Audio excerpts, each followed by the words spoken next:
இயக்குனர் சங்கத்திற்கும் தயாரிப்பாளர் சங்கத்திற்கும் தமிழ் சினிமாவில் இருக்கும் 24 சங்கத்திற்கும் தற்கொலை செய்து கொண்ட விவசாய குடும்பங்களுக்கும் திருநங்கைகளுக்கும் கொடுக்க போகிறோம். இந்த உலகை வேலைவா படத்தில் வர வருமானம் எல்லாமே திருநங்கைகளுக்கு கொடுக்க போகிறோம்.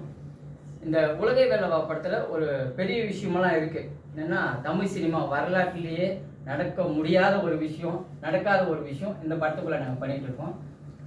அது எந்த மாதிரி ஒரு விஷயம்னு சொன்னால், இந்த படத்தில் ஒரு 15 உதவி இயக்குநர்களுக்கும் ஒரு 15 கண் பார்வை இல்லாதவங்களுக்கும் ரியலாக நாங்கள் மறுவாழ்வு இல்லம் கட்டுறோம்.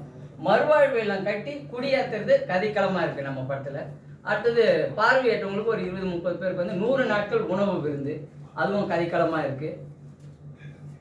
படத்தோட கிளைமேக்ஸில் வந்து ஒரு ரியலாக ஒரு 10 பார்வையற்றவங்களுக்கு யாருக்கெல்லாம் வந்துட்டு 2 லட்சம் 4 லட்சம் 10 லட்சம் செலவு பண்ணால் மாற்று சிகிச்சை பண்ணால் பார்வை வருமோ அவங்கள ஒரு 10 பேரை தேர்ந்தெடுத்து ரியலாக நாங்கள் கிளைமேக்ஸில் வந்து மாற்று சிகிச்சை பண்ண போகிறோம்.